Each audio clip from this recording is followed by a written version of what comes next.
Illinois lawmakers debated for hours on the House and Senate floor this week. They left town with little to show for it. We'll talk about that next on Capitol View.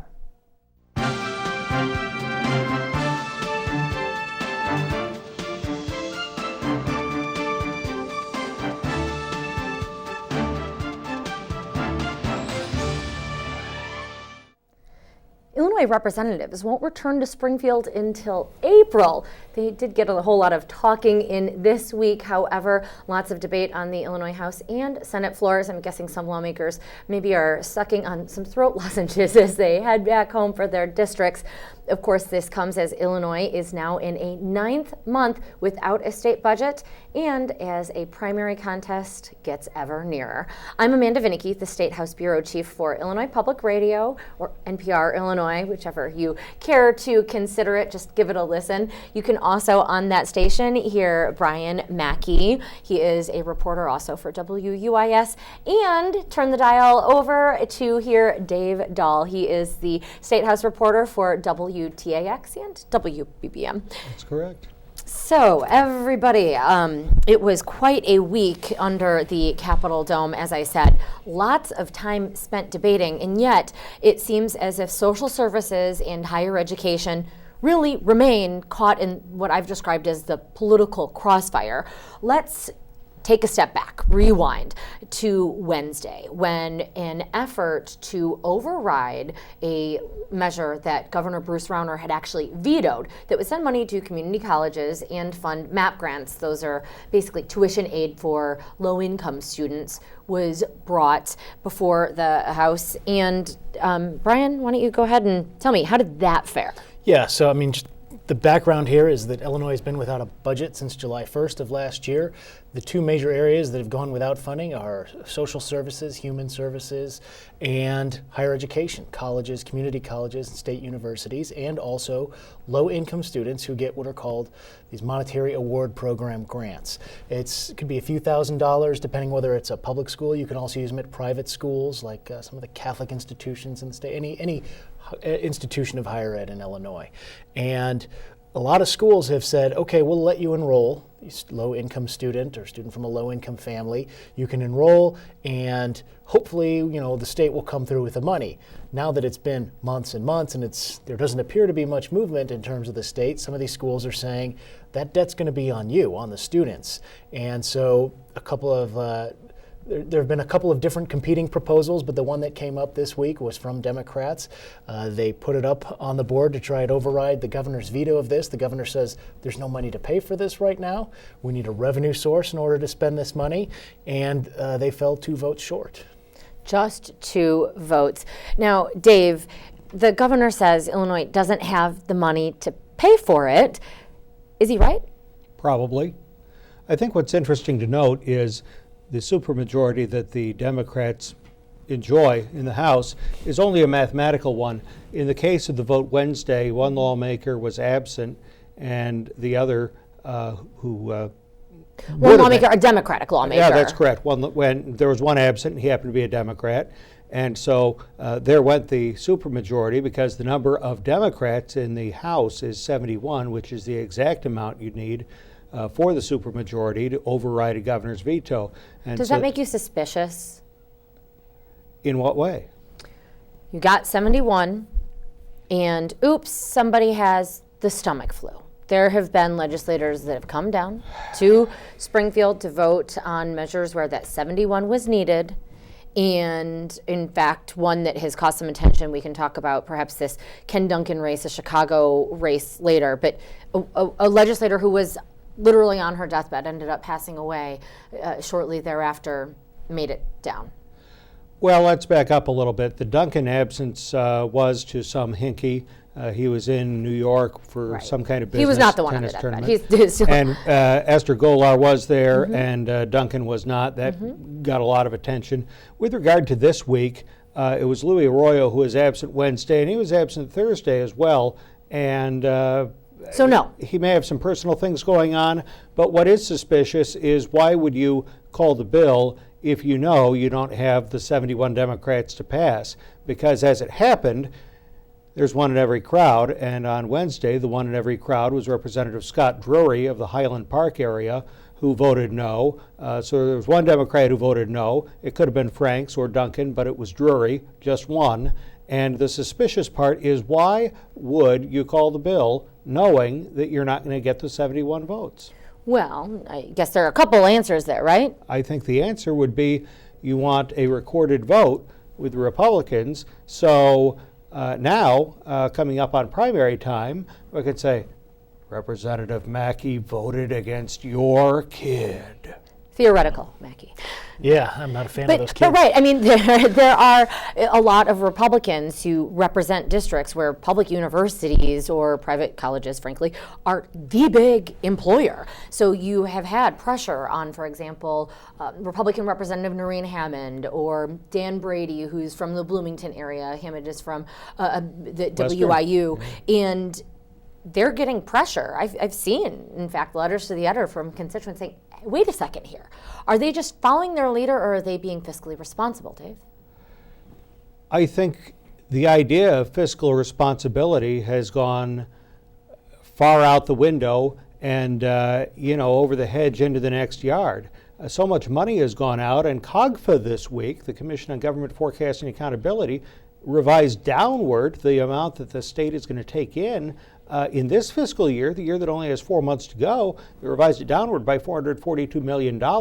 And the growth for next year, the fiscal year that starts July 1st, is scarcely better than it is this year. It's still not going to be up to $32 billion. Yet here, we're almost fully funding state government with no budget. And the outliers here, the exceptions, the sore thumbs, if you will, are the higher education and the social services largely provided by third parties, because we know the state doesn't directly provide many of these services. They contract with some of these other folks, and now those folks are not getting paid. But to answer your question, I don't think any of this is fiscally responsible. Let's circle back to an argument that one Democrat who Dave mentioned, Representative Scott Drury, why did he vote against it, Brian? It's an interesting take. It's not your regular response. No, and I think there's actually, it's worth discussing, because he had a little speech on the floor. He sent an email to his constituents at 6 o'clock the next morning after he had voted against this, kind of explaining himself. And his thought is that we have these little piecemeal approaches to Illinois budgeting right now. There's been no budget overall, but you had the governor who signed the elementary and secondary education budgets. You have, why your kids can go to school. Right, elementary schools and high schools opened on time. You have a bunch of court orders that say state employees can continue to get paid. So prison guards, state troopers, DCFS caseworkers, all state employees are continuing to get paid. You have a number of consent decrees for spending on certain human services that the state has to do, healthcare things that are a result of court orders that Illinois has entered into. And as I said earlier, so you have social services left out, you have higher ed left out, and legislators have made the choice sometimes as well. And they've come to the rescue of. And right, and so that's his argument is continuing to just apply these little patches, right? If you imagine this as a dam that's bursting in 1,000 places, we're just putting a little mortar here and a little mortar there. It's a damn problem, all right. Oh, yeah. But if you don't take a systemic approach, if you just keep doing these little patches, it just delays us getting to that big day of reckoning when we finally solve the entire budget mess. And so his take is, it's the rank and file needs to stand up to House Speaker Madigan and Governor Rauner and say, look, we're not going to continue to do this piecemeal. We're not going to take this one day at a time. We just need to have an overall solution. Could that be Democrats' strategy overall? Another measure that was voted on this week and did in fact pass the House, and there's all sorts of shenanigans here, so we'll get to that, but it would send funding to the social services and to higher education. Republicans voted against it, again, with the line that Illinois doesn't have the money. This is going to further bloat the deficit. But could that be a strategy that Democrats have? Let's pass all of this piecemeal, basically forcing Republicans' hand to go along with a bipartisan tax increase.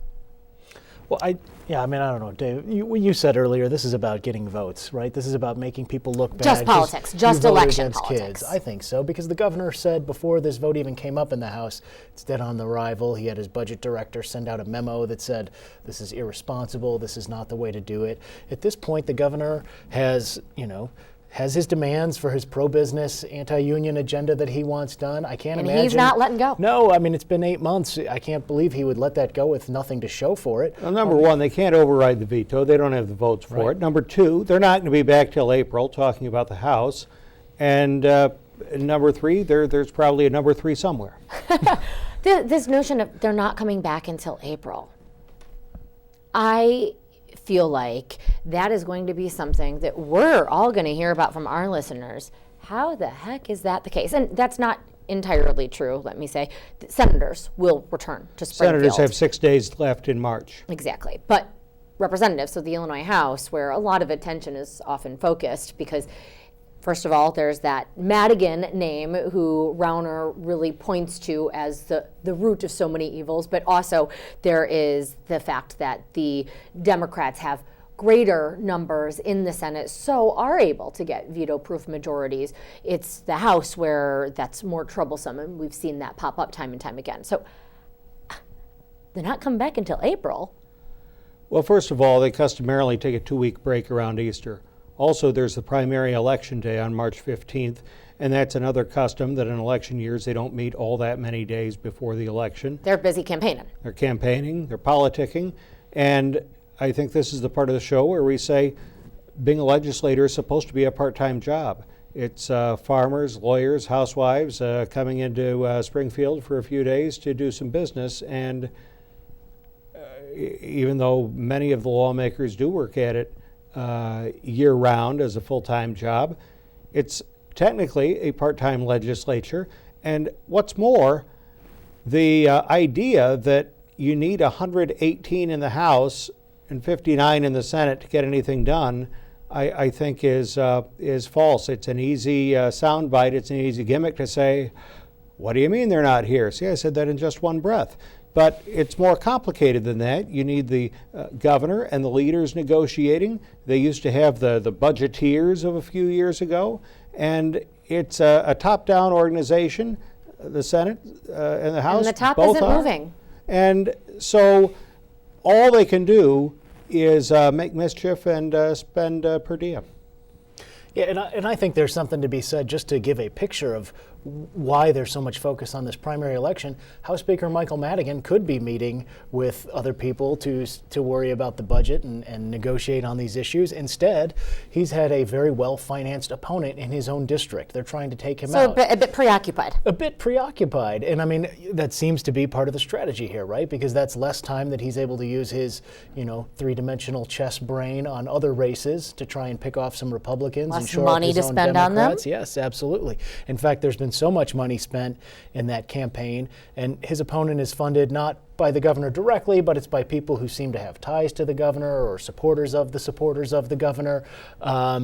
It's to the point where Rich Miller and his Capitol Facts reported that Speaker Madigan personally thanked the governor for his opponent after the budget address when they shake hands. And in fact, caps have been lifted because so much money has so gone much into money that has been race. spent there that the campaign finance limits that are in place in Illinois are just blown away, and now the speaker can raise unlimited amounts of money for that.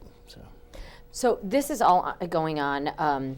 The election, all sorts of interesting stuff there, but let's touch base again on what the House did do. But it passed 2 bills, but neither were in with enough to override a veto, which, should it ever get to the governor's desk, we presume would be on the way. What's interesting is how these came out. So we've talked about this measure that would fund community colleges and MAP grants. Does not do anything for 4-year universities, though we are seeing major crisis at Chicago State University, issued pink slips to all of its employees saying that unless money comes through, we're going to shut down the university. And so we saw, after this map, hours spent on the legislation, Capitol's cleared out.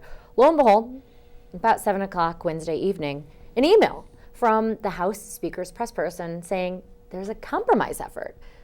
read that, you might think that that Democrats have gotten together with Republicans and the GOP is on board. Not so, right, Dave? It's not the definition of compromise that I know it. The Democrats obviously reached a compromise with themselves. The governor's office was almost Johnny on the spot following that Steve Brown news release saying that it was more phony budgeting, and the debates that played out on Thursday afternoon would indicate that maybe there is something to that maybe the Democrats really don't have a handle on the $3.7 billion, knowing exactly where they're going to come from to fund those two bills which passed. One of them, I think, got 61 and one got 70. You need 71 to override in the House. We'll see what happens in the Senate. We'll see what kind of attention is paid there in the coming weeks. Well, so that's significant. If you have 70 people and there's still a Democrat absent, perhaps a veto-proof majority on the spending side, but not on the revenue that is ostensibly going to pay for all of the spending. The spending not just for higher education, but also a slew of social services.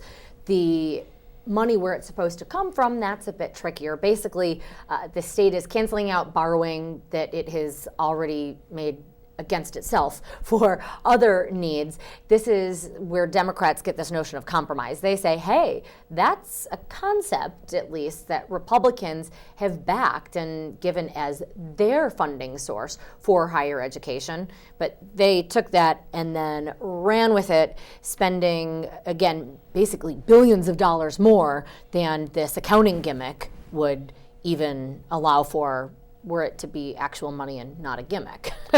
Yeah, I think anybody who had any hope based on the emails that were going around Wednesday night probably had those dashed to bits in quite short order. And if you believe differently, you're quite naive. Yeah, I think it's worth taking a step back here and saying, I don't think we should be paying that much attention to these two bills at all. I mean, this was, what did the governor's office say, a sham or phony budgeting? Phony budgeting. Yeah, and I mean, I think that there is something to that, and it's worth looking at this idea now. Illinois is getting so deep in its financial hole that it is going to take, I don't know, the phrase act of God comes to mind in order to bail us out. It's going to take cataclysmic compromise on all sides. There's going to have to be a tax increase if we're not going to be in deficit for years. There's going to have to be spending cuts. And the longer it takes for legislators and the governor to come together and figure that out, the more painful this is going to be and the harder it gets to make that compromise, because the longer we wait, the higher the tax rates are going to have to go, or the more things are going to have to be taxed, right? The deeper the cuts. Right, the deeper the cuts. The governor has talked about taxing services, and his initial proposal was things like boat storage or things, some golf very club small, fees. very, sort of the country club service tax. And, pretty soon it's going to be haircuts and accounting, and you want to buy a ticket on a Ferris wheel, that's probably going to be taxed. I mean, we'll just have to tax everything in this state, and who knows where the income tax will go. On Wednesday, there was an interesting pair of events. At 10:30 in the morning in the basement of the Capitol, there was a news conference about fight crime, invest in kids. Some police, prosecutors, sheriffs saying the impact is here, and here's exactly how it is. Programs that keep kids busy after school. They call the after school hours. The police do the prime time when you've got latchkey kids with nothing to do but get into trouble. Basically programs that keep kids out of trouble, help young mothers, et cetera, help people stay on the straight and narrow. And communities, these folks say, are suffering. And some of the people there, at least one of them, Brendan Kelly, the state's attorney from St. Clair County, is on the governor's Criminal Justice Reform Commission. Well, it just so happens 1 hour later, 11:30, on the second floor in the governor's office, some bills to address criminal justice reform. And here you've got the police, prosecutors, and sheriffs going exactly in the same direction that the governor says he's going.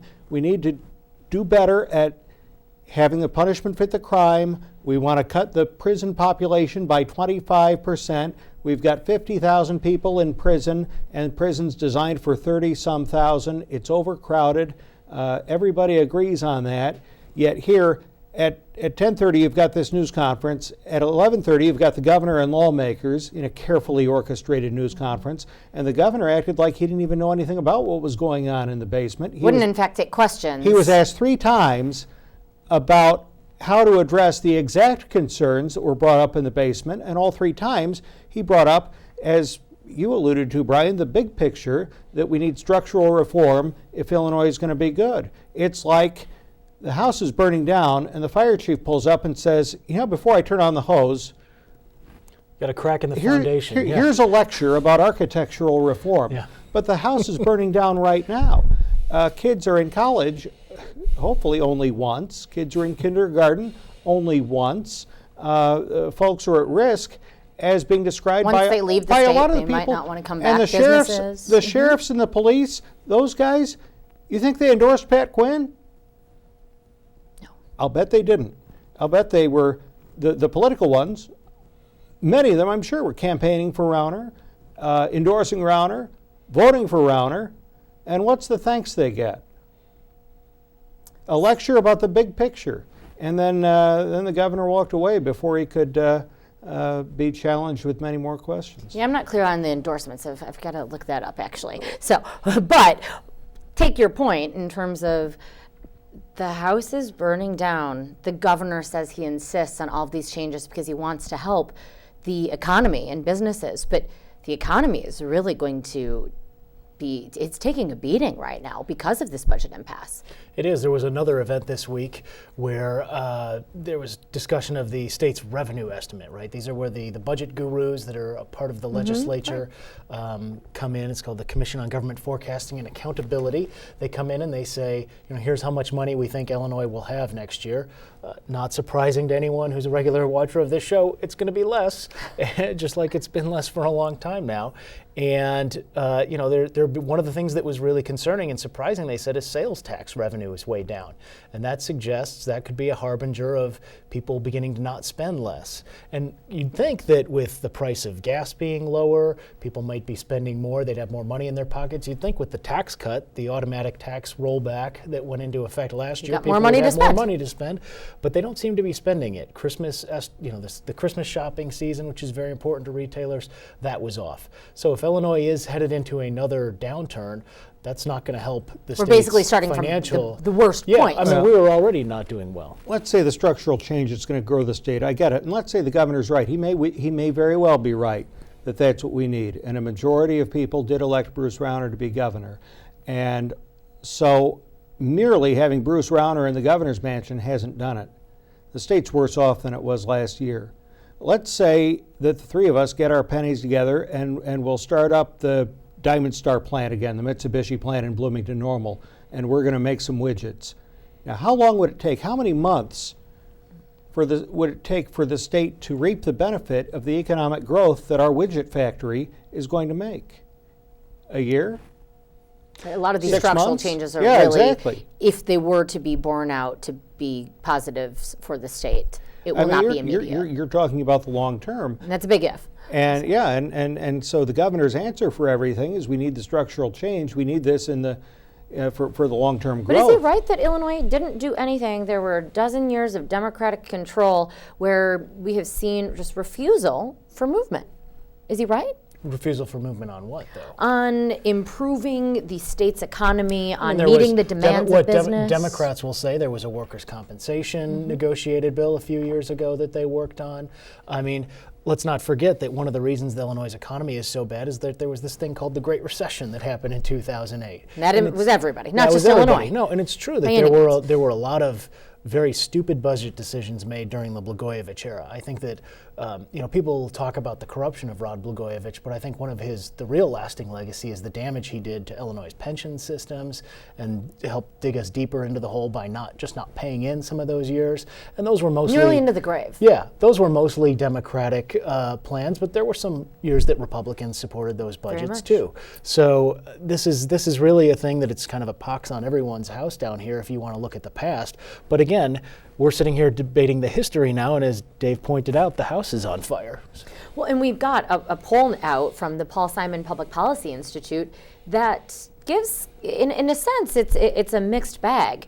That in part, there aren't a whole ton of individuals that say that they've felt a direct impact by the budget situation, and yet the governor, let's see here, it says only 32% said that they felt a direct impact of this unprecedented budget situation. Still 1 out of 3. That may well be, however, because of what that's we by talked about design. earlier, Yeah. the by design, this piecemeal approach. And yet the governor, both his approval and disapproval numbers have changed fairly drastically. Half of the people that were polled in this survey said that they disapprove of how the Republican Governor Bruce Rauner is doing. 41% approve. Someone from not far from here, the Decatur area, Representative Bill Mitchell, who's a Republican, got up on the floor on Thursday and cited that poll. He cited part of it. And I'll let you guess what part of it he left out. The part about the governor's numbers. Said according to that very Paul Simon poll, people aren't keen on Illinois. People who live here kind of wish they didn't. But it probably just slipped his mind that the numbers that the same organization commission show that the governor isn't doing well. And I must say, I mean, we're a year in. He's got a funny way of running a re-election campaign. Yeah, and there's another interesting result. I mean, you look at the poll, it said that 51% rated their quality of life as excellent or good, and another 32% said average. So right there, that's 83% of people who think they have at least an average to good or excellent quality of life. Meanwhile, 84% of Illinois voters say the state's on the wrong track. And so these are just sort of the Rorschach test you can do with a poll like this and say, the governor can get up and say, look, everybody thinks Illinois is on the wrong track, therefore we have to adopt my legislative agenda. And the Democrats can say, well, the Illinoisans say we're on the wrong track because of your legislative agenda and it's holding up the state budget. So I'm not sure. I was a little surprised at, frankly, how high the governor's approval ratings were statewide. It shows that, I mean, and I think How that's one of dissatisfied people were. Well, yeah, and I think that's one of the reasons that he feels empowered to keep pushing, because his popularity has not tanked as much as you might have expected. In Chicago, he's got 58% disapproval to 34% who approve, but it's much more close statewide. Well, we'll see what effect all of that has on the true poll when voters go to the ballot box. That, of course, is coming up later this month, and I'm sure you'll hear all about it on Capitol View. Thanks so much to WTAX State House reporter Dave Dahl and Illinois Public Radio, Brian Mackey. I'm also with that organization. I'm Amanda Vinicky. Check us out on Facebook. That's at Capitol View Politics. Till next time, thank you.